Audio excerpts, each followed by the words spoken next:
Hey, welcome to your new journey with essential oils. We know you probably have a lot of questions and you're excited to use your oils, so we wanted to make this video to help you navigate this new lifestyle of health. So the three main questions that we notice when people are first starting out with the oils are, how do I use oils correctly? When do I use oils? And how do I ensure safety with my oils? There's also an additional question that we'll answer at the end, but let's hop in with our first question. How do I use essential oils correctly? Well, you can use essential oils three different ways: aromatically, topically, and internally. Likely, if you've been to an essential oil class, you've been shown how to use essential oils in these three ways. The most common way is to use it aromatically. And the best suggestion that we have for you using these oils aromatically is to use them in a diffuser, a cold diffuser.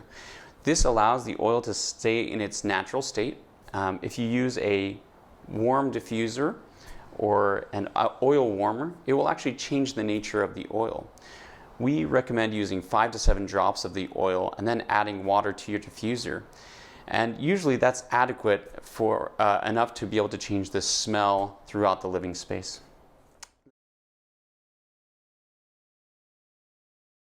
The second way that we use oils is topically. Almost any oil can be used topically by itself with a few exceptions. As a general rule of thumb, the spice oils, think cinnamon, clove, cassia, they're considered to be warm oils, and applying them directly to the skin can cause irritation. It's better to place a carrier oil, such as a fractionated coconut oil, on the skin before using one of these oils. This can help dilute the oil and reduces the chances of skin irritation. For oils other than spice oils, if you want to facilitate further uptake of an essential oil, it's best to place that oil on the skin first and then use the carrier oil on top of that. This helps further drive that oil into the skin. So people like to know how much oil they can use topically. Typically 1 to 3 drops is about right. And you can drip that directly on your skin and then rub it in just as you would a suntanning oil. So if you're interested about this, Dr. Nix has some great videos about using oils topically. The third way that you can use oils is internally. Depending on the effect that you're trying to have, essential oils can be ingested either directly under the tongue or taken in a capsule form. Now, people who are dealing with more of a systemic issues, such as general inflammation or allergies, by dripping the oil directly into the mouth, that's a good option. And it's suggested that you go directly underneath the tongue because there are a lot of capillaries and arteries that can uptake the oil there. If you're trying to help out with more of a digestive concern, then taking the oils in a vegetable capsule is best. This is because you want the oil delivered into the site of digestion to help support the stomach and intestines directly.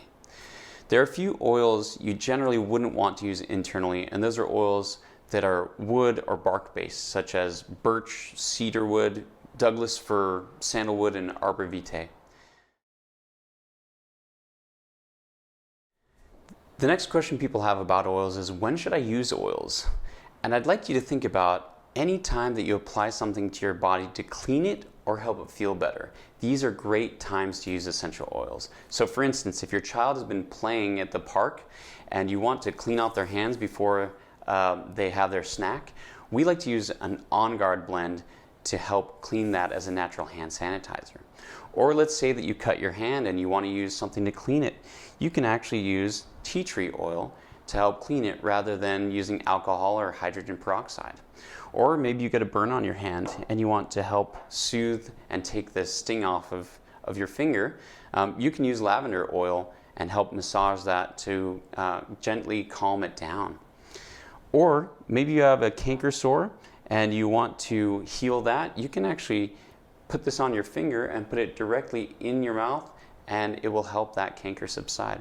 Or maybe you've noticed that your mornings are just a little bit crazy like ours, and getting out the door is just hectic. You can actually diffuse an oil like Citrus Bliss, which is one of my favorites, to make sure that it stays calm, but also has an energizing effect throughout the house.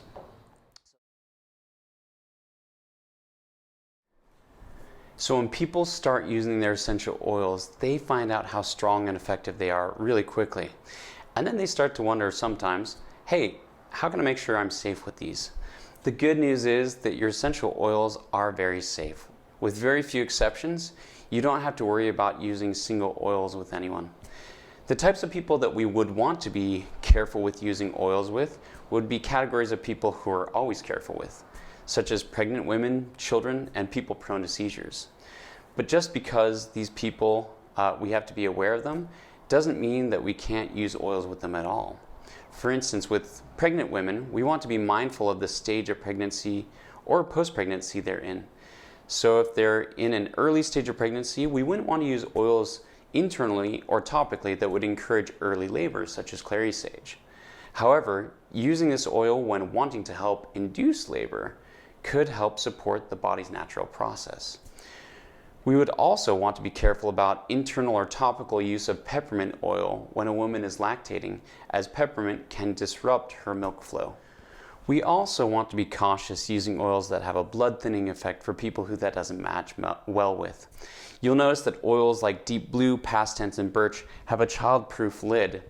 And this is not because they can't be used with children, it's because if they're ingested in large amounts, it would be dangerous. Deep Blue and Past Tense both have wintergreen as one of their main ingredients, so anytime a blend has a high amount of wintergreen or you use wintergreen oil itself, you'll notice that it does have this childproof lid. The reason for this is because high doses of wintergreen can have a similar effect as aspirin, which acts to thin the blood. Additionally, birch oil can decrease blood clotting, so again, to avoid children from ingesting this, they have a safety cap placed on it.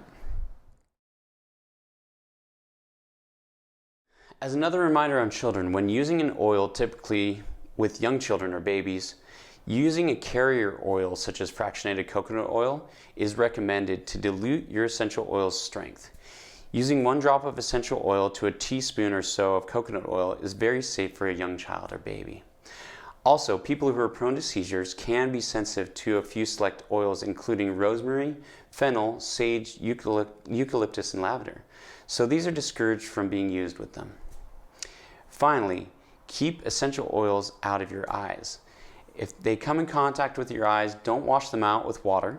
This can often make the reaction worse.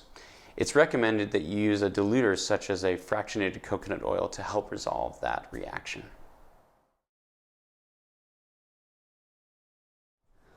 The last question people often wonder is, how do I explain what I'm doing to my family and friends? Whenever you try something new and introduce a new concept to people, they're often intrigued because of its novelty. However, it's really the results that cause people to not only be open to something new, but also to adopt the new idea themselves. As you start using oils in your daily life, you'll start getting results and great outcomes. When this happens, it's easy to explain to people you love what your experience has been. So when introducing new ideas, it's great to talk about great results that you and your family have had. Sometimes there are naysayers that you'll encounter. This is usually because they aren't used to something new and prefer to stay in their track, although it might not be healthy or helpful for their bodies. It's also nice to know that you don't need to feel nervous about people who respond negatively, because there are plenty of studies and scientific evidence that's suggesting that not only do oils work, but they are oftentimes more effective than the alternatives. An example of this is found in a study that was done comparing the ability of essential oils to help kill mold. The study found that there were a few essential oils that at incredibly low concentrations had the ability to inhibit and kill some of the most common indoor molds. So if you'd rather use essential oils on that spot under your sink or diffuse them through your bathroom to keep the tile from mold buildup, then you can know that it is more effective than a common cleaner like bleach, and it won't cause the same headache and nausea that comes along with bleach.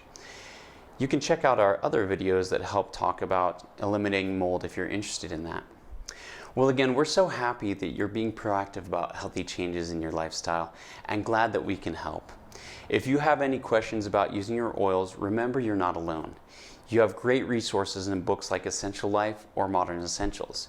You have your friend or friends who introduce you to the oils, and you have an incredible support team in the customer service reps at doTERRA who can answer almost any question you have about orders. We're excited for your new journey and hope you will find health, hope, and happiness that you're looking for.